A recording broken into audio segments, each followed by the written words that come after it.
Pinaabuso nyo ba, pinatotorture nyo ba yung mga miyembro nyo? Pinapadry fast nyo ba sila?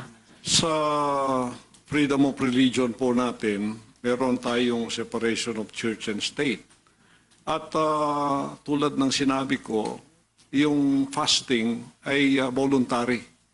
Yung dry fast po ba, voluntary ba ito? No, for sure. No. Alright. Salamat It po. was an instruction.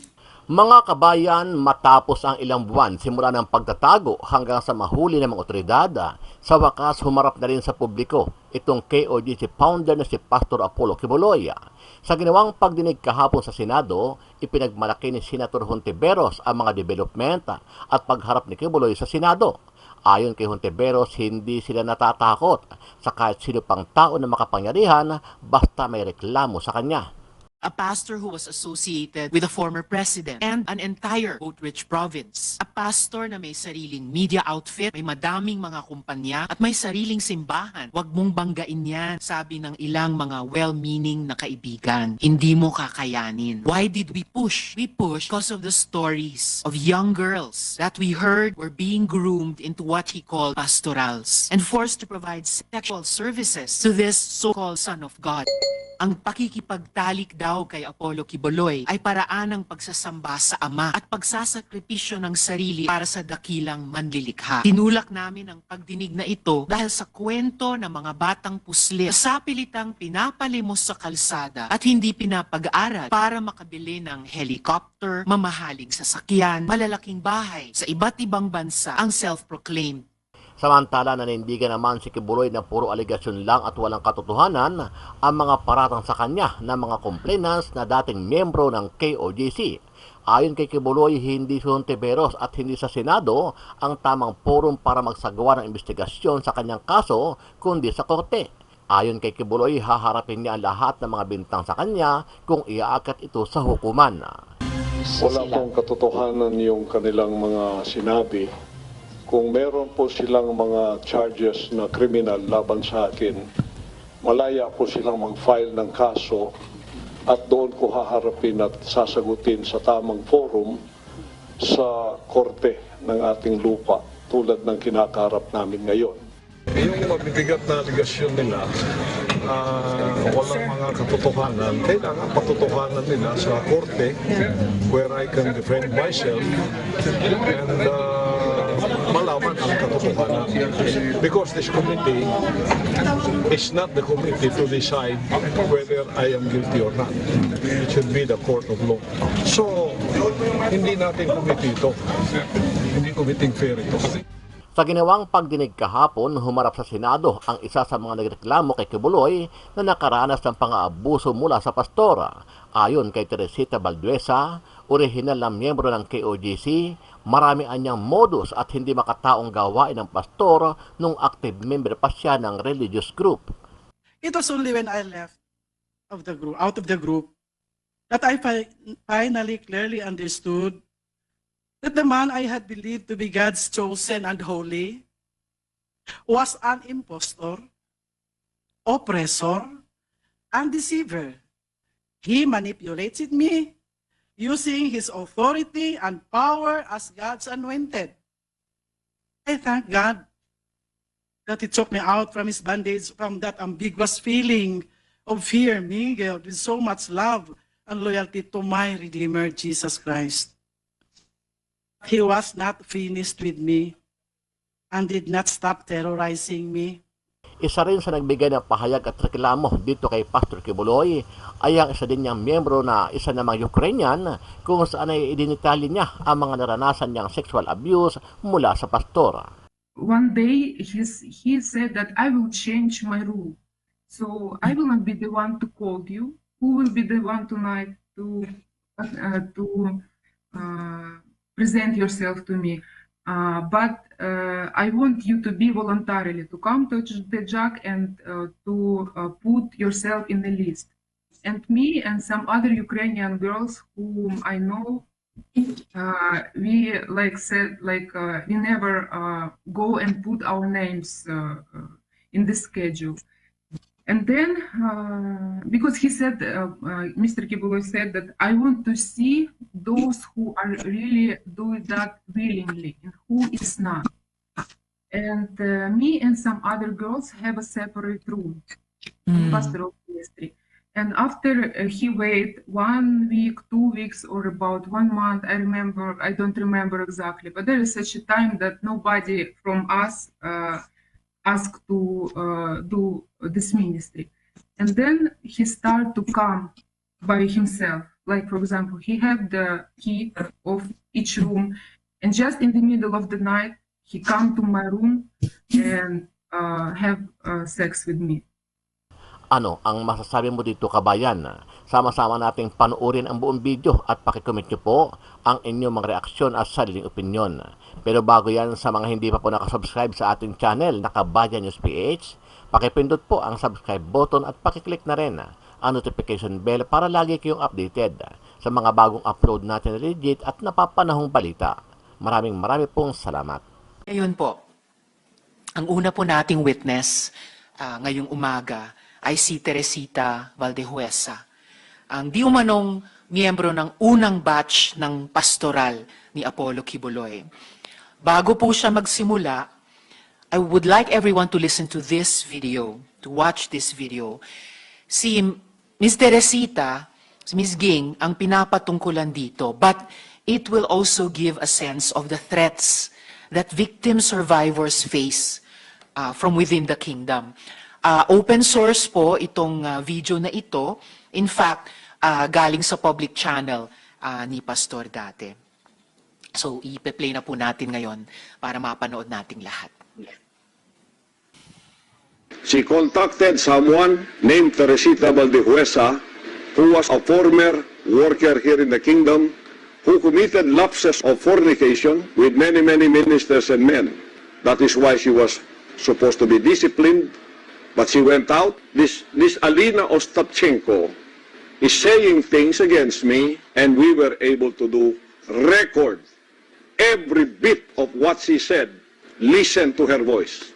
Everything that you have said to Teresita Valdehuesa, who's a former worker here, who also backslid because of some lapses in immorality, we'll give you a sample of her voice that was recorded. Go. I'm fine, dear. I remember you, Bayo. And I'm so glad that I'm already out of the kingdom. And it's a miracle that how I exit from there. Because the time, kasi I was so fanatic before. But when, time passed, I realized many things I can also share with you if you like. He asked me if I'm ready to dedicate my life. I said yes, because for me, I was thinking dedicate to God, so I never think about other stuff. And suddenly, he was on me already, and he was trying to pull my pants already off. And then things started to happen, and I understand that, oh my goodness, it's like I have to switch off my mind. I will not question, I will not ask if it's Father's will in my mind. That time, I will just not try not to feel anything like that. And because I was shocked by what's happening in the room. You have to prove that in court, because this is an international ministry and I have an international reputation. You will be sued by the kingdom in all places that you've called. We will not let this pass. Teresita Valdehuesa will be part of this. So better get your lawyers and defend yourself. We have lawyers all over the world. Wherever there is a kingdom, we have a general counsel in the name of Attorney Michael Green. In America, we have 18 lawyers who are observing all the happenings in the kingdom. We have financial consultants. We have lawyers who will defend the kingdom wherever it is being attacked. For the record po, yung pastoral na binanggit dito, si Ms. Alina, she gave her consent also to the playing of this video in this hearing. So, Ms. Teresita, meron po kayong testimonyang hinanda. Pwede nyo na pong basahin. You have the floor. Good morning po, Madam Chair, Honorable Senator Riza Hontiveros, and to Honorable Senator Francisco Tolentino, and to all the members of this august body. I come here today to share the truth that has been silenced for 3 decades because of great fear, and this is also on behalf of the many victims who have suffered in silence just like I have. I believe my testimony reflects their pain, struggles, and resilience. While I understand that this is aimed to aid in legislation, I am also grateful to be given this opportunity to inform those who still believe that Apollo Quiboloy has been innocent of the crimes he is accused of because he has never been. At the age of 17, I became a member of the church led by this man, Apollo Quiboloy, in 1980. I was a freshman student. I was eager and active in the community, even spending a significant portion of my college years living at the parsonage where he resided. In 1988, I made a difficult decision of my life to dedicate this to his ministry, driven by the belief that true fulfillment and salvation lay in serving God fully. This choice meant leaving behind my family, my career, and the person I once was. Despite the resistance of family and friends, I pursued my conviction. I joined a pioneering group that struggled to meet basic needs, but my desire to serve God fueled my persistence. Over time, I gained his trust and became a respected worker within the ministry.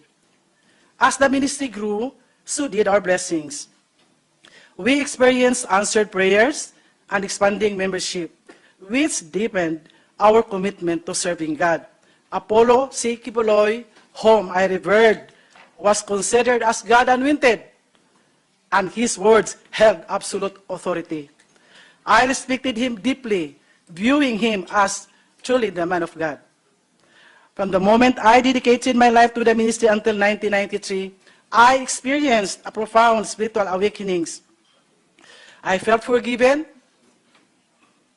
my love for God deepened, and I was proud to serve alongside a man I believed to be holy.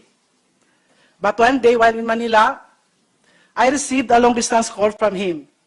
He informed me that he had received a divine revelation intended for me and instructed me to travel to Cebu, where he would share this important message.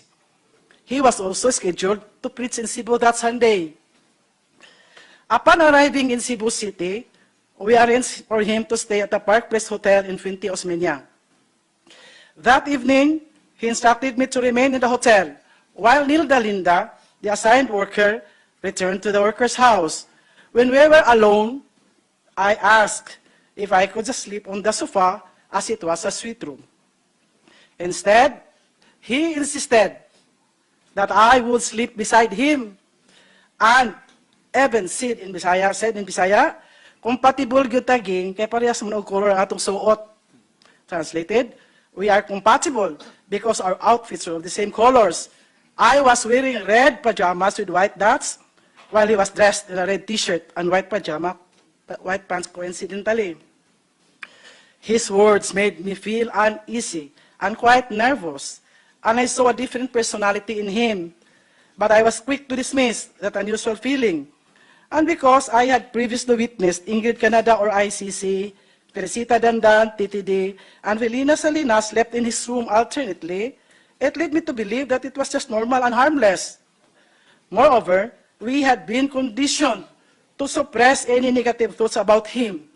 We were warned that any suspicion on him would reflect our own personality, using the words found in 1 Timothy chapter 1, verse 15, I quote, "To the pure, all things are pure, but to those who are corrupted and do not believe, nothing is pure. In fact, both their minds and consciences are corrupted," unquote. And in those days, absolute obedience was a must. We needed to have an unquestioned loyalty and reverence toward him. Sleeping beside a man I believed to be chosen by God was for me then a great privilege, an opportunity for a sinner like me. But what followed shattered my sense of faith and trust. Without a word, after turning off the light, he embraced me, undressed me, and violated me with his lustful act, and left me in shock and speechless. He then said, "This is the fulfillment of God's revelation."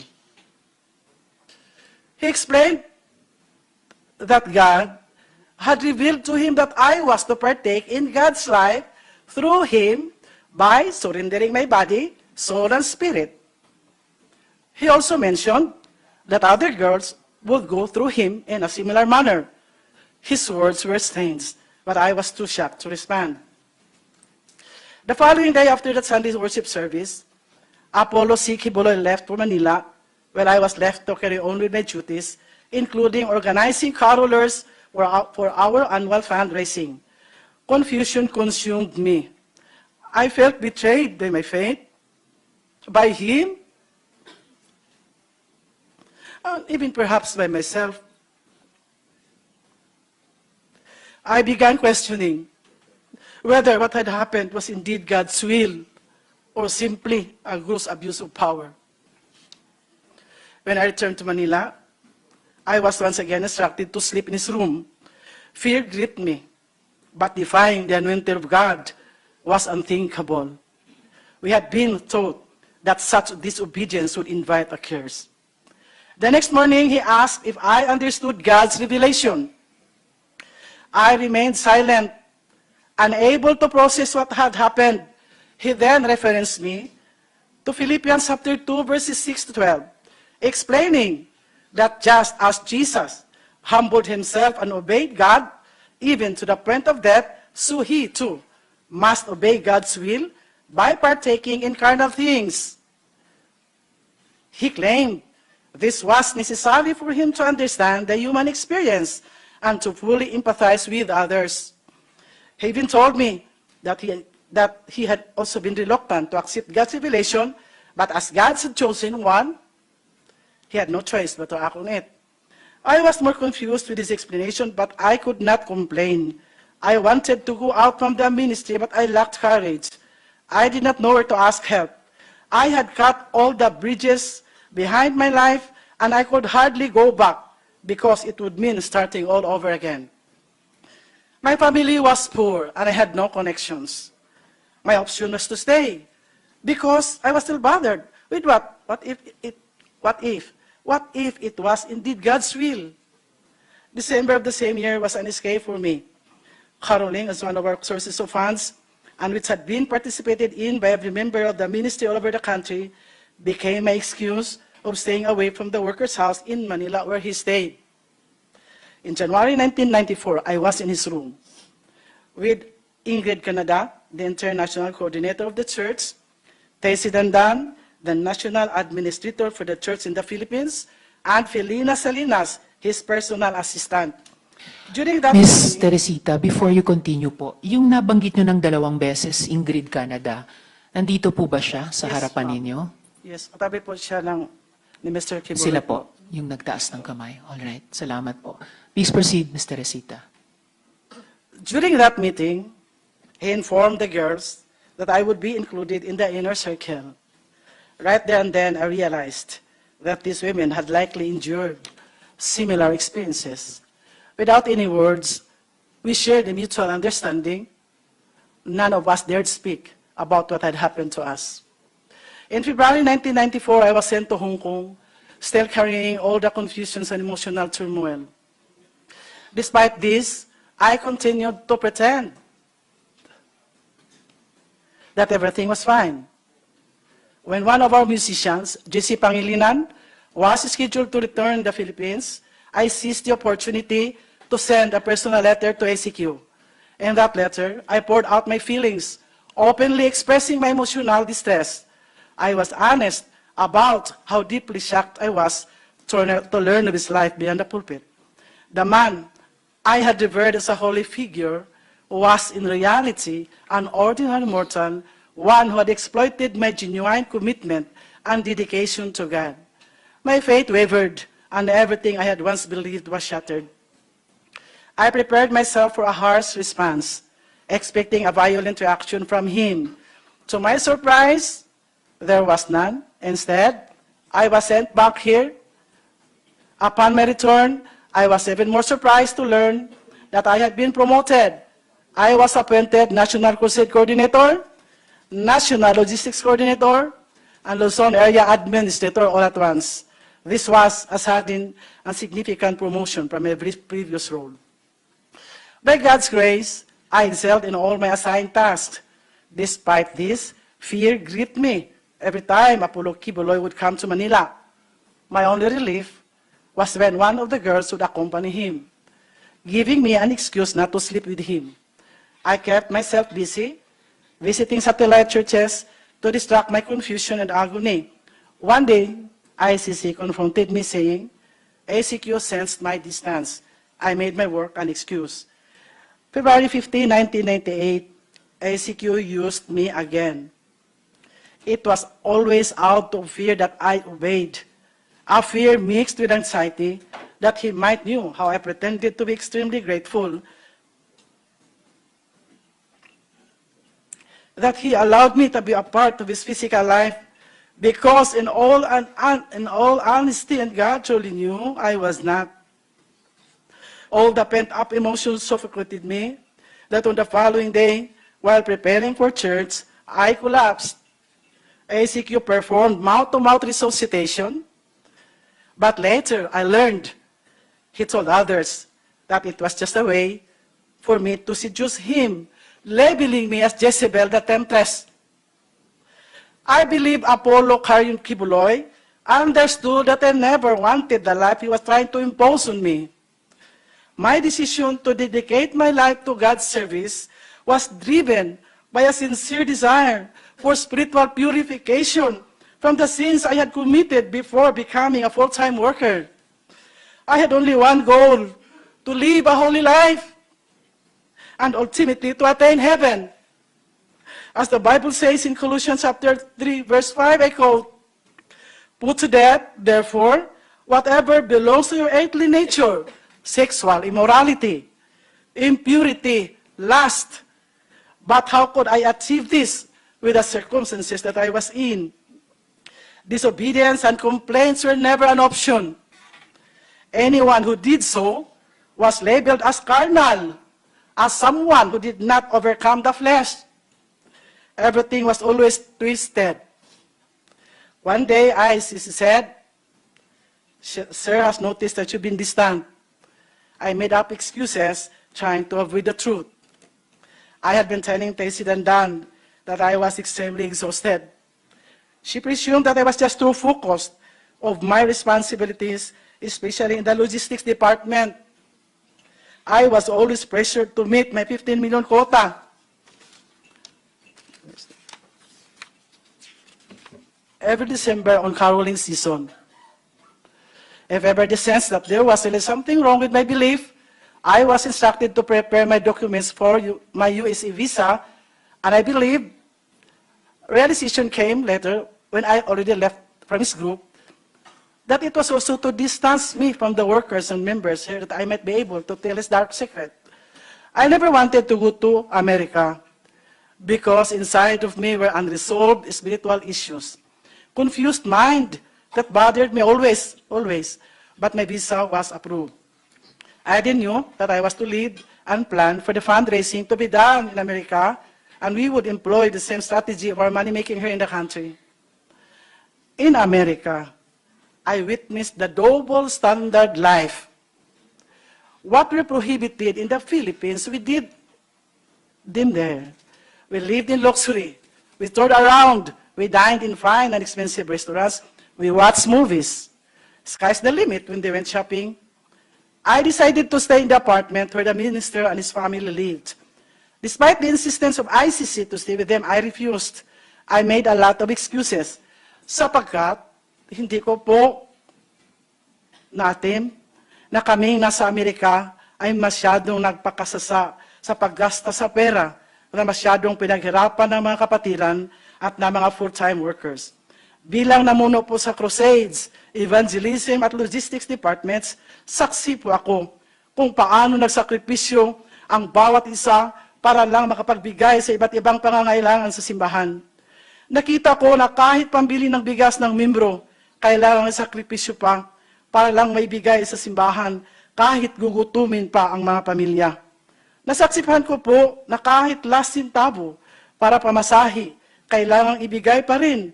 Bahala nang maglakad papuntang simbahan ang mga mahihirap na membro. Hindi kinaya ng aking konsensya ang double standard life. Maraming workers ang napalo dahil sa panunood na ng sine, pero kaming sa Amerika, halos linggo-linggo nanood ng sine, bawal sa amin ito dati. Naghirap ang maraming workers at members sa pagkaruling at pagsulisit sa bawat tao sa lahat ng dako dito sa ating bansa. May namatay, may na-aksidente, may nakulong, may mga na-rape pa na hindi na na-report. Dahil baka hindi paniwalaan at baka makapag-fasting pa dahil may kasalanan na itinago, kaya napahintulutang nangyari. Lahat may kota, di ba? Napakasakit po sa damdamin ko dahil ako po ang namuno sa mga fundraisings. After December season, ang mga members kailangang magtinda ng mga kakanin para maibigay sa mga pledges for Alay kay Kristo, building funds, love offerings, television pledges, tithes, and others. And when they could not provide for their own foods, they would just resort to fasting. Meron din pa akong quota, 10 to 15 million pesos to raise in the month of December alone. I organized the carolers nationwide to meet my quota. We recruited and trafficked our young people from Mindanao and Visayas to carol in the provinces of Luzon and in the national capital region cities. Marami pong estudyante na Nobyembre pa lang kailangan nang mag-absent sa paralan at ang iba hindi na nakabalik sa pag-aaral dahil inuna ang simbahan, inuna ang pagkaruling, inuna ang paghanap ng pera. But nobody questioned where our income was spent. Sa mga buwan ng Pebrero hanggang Oktubre, ang ibang workers na nasa logistics department, kailangan mag-solicit na naman throughout the country using the permits of the different associations. Pag-asa ng buhay, Children's Way Foundation, tulong sa may kapansanan, handog ng pagmamahal, pagdamay sa dukha, Shivers for Christ. The supposed income na dapat ibigay sa mga beneficiaries, sa mga nasabing associations, hindi naman talaga truthfully and honestly na ibigay. Only a little portion of the income was shared to the beneficiaries. Ang ibang workers naman, walang hinto sa pagtinda rin ng mga kakanin na may quota of 500 to 1,000 pesos a day, Monday to Saturday. Ito ang buhay ng mga workers na nasa logistics department. In America, they began to notice my indifference. ICC called my attention, stating there were reports from my assistant in the logistics department in Manila that I had secretly sent money to my family. Then, she informed me that ministers wrote letters to ACQ and reported that I tempted and fornicated with them during my visits to their satellite churches. I was so shocked to learn of the sudden accusations. I also wrote a letter and enumerated the real circumstances of my life with all the ministers I came in contact with in relation to our aggressive fundraising, being the National Logistics Coordinator. However, that was not enough. I was then forced to write a long letter of confession, making it appear that I was a sinner who committed all kinds of sins, including those I had committed before joining the ministry. I complied, believing that through this written confession, I would be totally forgiven from my old sins and burdens and be completely sanctified. In detail, I wrote everything I thought was considered sin I had committed from childhood until the present. I also implicated ACQ in my sins. It had the same tenor of the letter I wrote in Hong Kong in 1994. And this time, he was furious.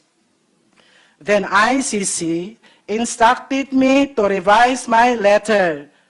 I was told not to implicate ACQ and to state that I was the sole sinner and I was filthy. Upon realizing how angry ACQ was, I revised my letter out of fear and stated that I had sinned because I truly was filthy. In detail, I imagined scenes. Ms. Teresita, yung paulit-ulit yung binabanggit na ICC, sino po yun? Ingrid Chavez Canada. Sila pa rin po. All right. Please In proceed. detail, I imagined scenes and I made it appear that I had committed them all. That was how stupid I was to obey and exaggerate my story, just to appease the anger of our leader, Apollo Quiboloy, not knowing it would become my death sentence later. My exaggerated story was then distributed to all his leaders and ministers, and they believed I was filthy, I was pervert, and I was wicked, painting me as the sole guilty party, while ACQ remained innocent. Little did I know this confession would lead to my condemnation within the ministry. And Ms. Teresita, pag sinasabi nyo ACQ, sino po yun? Apollo Quiboloy po. Alright. October 15, 1998, I was sent back here to receive a punishment through prayer and fasting in the guise of spiritual discipline.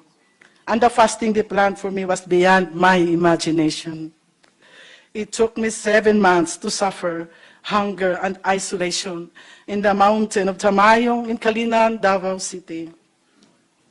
They placed me in a small, dark, elevated room beside a kitchen, separated only by amakan walls. My bed was rough, made of uneven slabs, with exposed nails pressing into my back as I slept. I woke up this morning in pain, with no beddings, and the cold October nights left me shivering. I requested a blanket and a mat, but I was denied. Every day from 8 to 5 p.m., I followed a strict routine, regardless of the weather, enduring hunger and isolation. No one allowed near me, as I was labeled filthy and deserving of this punishment. Members were forbidden to speak to me. I was physically very weak and so depressed. I prayed that God would just take my life. Ilang beses po akong nanalangin na sana kunin na ng Panginoon. I started to question God and wondered if this was truly a divine process or simply human punishment.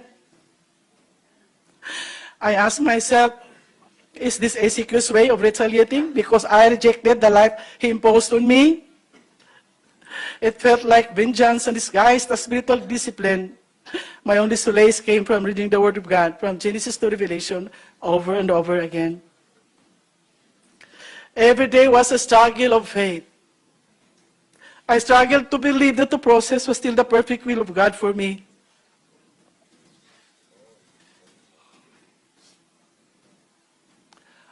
I struggled to believe that I really was a sinner and that I was recuperating from my spiritual disease for the lack of faith. That was to justify my present pains and to at least lighten my burden of loneliness. On January 8, 1999, I gave ACQ a resignation letter and I requested for a fare so that I can travel back to my home in my province. He did not approve my resignation letter.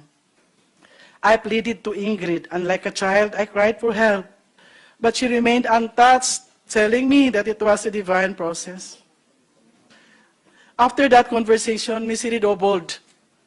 I had no money, and I was still physically weak, so there was no way for me to go out from the compound of the prayer mountain.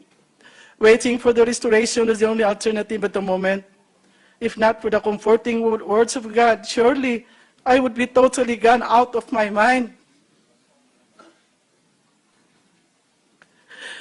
They continually accused me of sins they alone knew and imagined that would always lead me into fasting. It eventually hardened my heart because I started to realize that the purpose of doing it was to totally break me down and to even slowly kill me.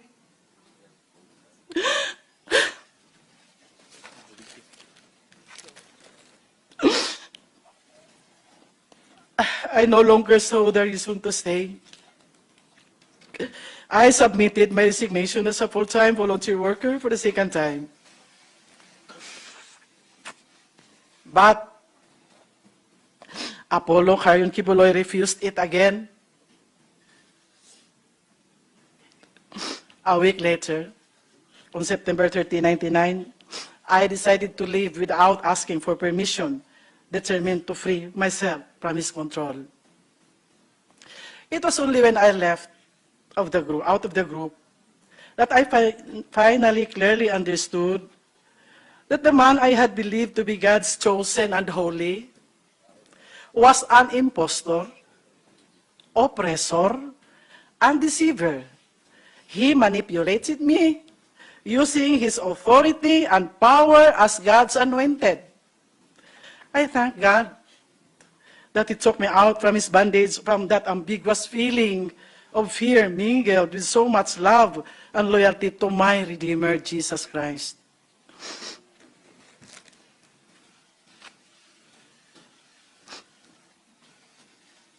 But he was not finished with me and did not stop terrorizing me.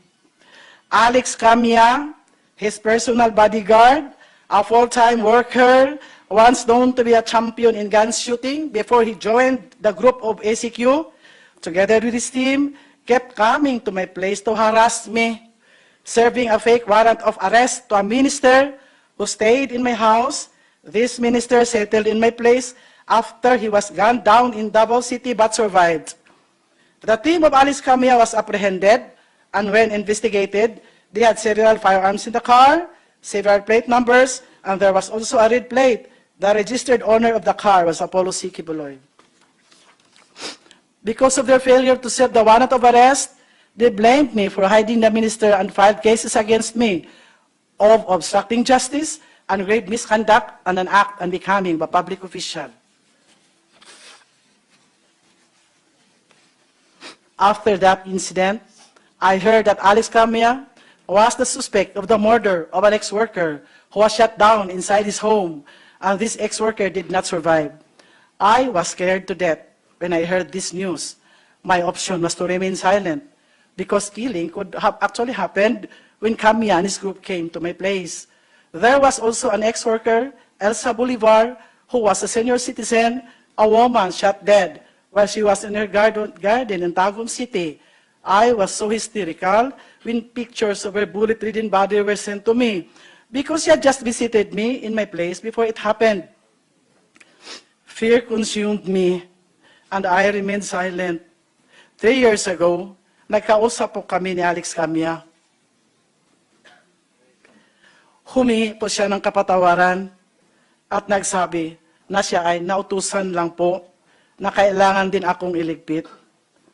Pinaniwala po siya na ako ay may malaking kasalanan at ako ay napakasamang babae. Nang tinanong ko kung ano ang aking kasalanan, sinabihan daw siya na tinukso ko raw si Apollo Quiboloy. Nakiapid daw ako sa mga ministro. Narinig naman po ninyo yung sa video.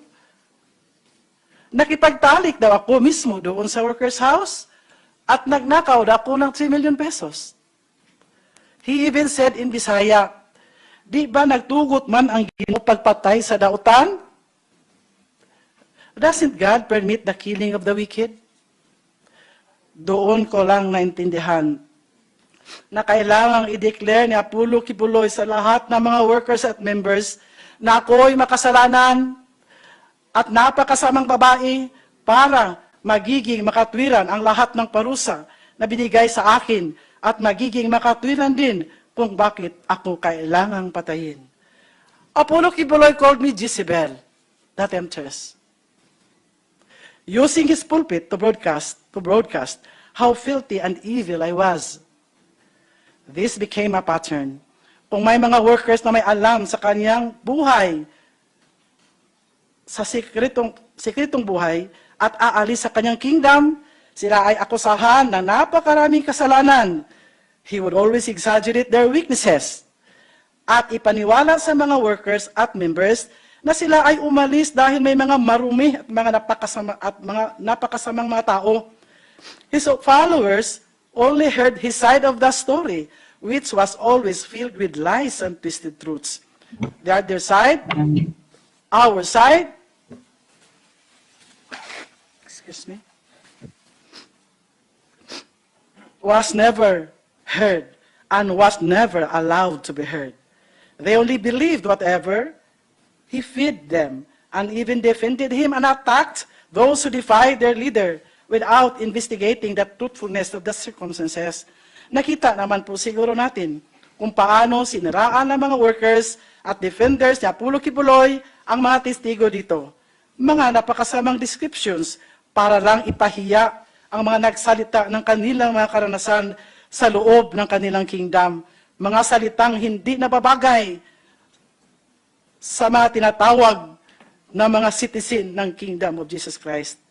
Their intention is only to demoralize and warn others of the consequences of defiance.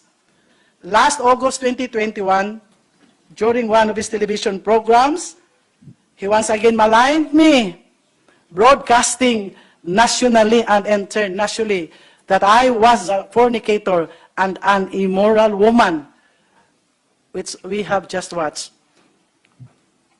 Madam Chair, I would like to remind Mr. Quiboloy to remember the biblical stories about the lives of King Nebuchadnezzar, King Sennacherib, and King Herod. All of them fell into the hands of the Lord. Nebuchadnezzar, you know that, was separated from his people and lived like a beast and ate grass for 7 years. King Sennacherib died a tragic death, murdered by his own sons. King Herod was struck by the angel of God, died, and his body was eaten by worms. Their sin was that they replaced God with themselves, considering themselves as gods and blaspheming the one true God. This is all, Madam Chair. Thank you. Salamat po, Ms. Teresita, sa testimonya mo.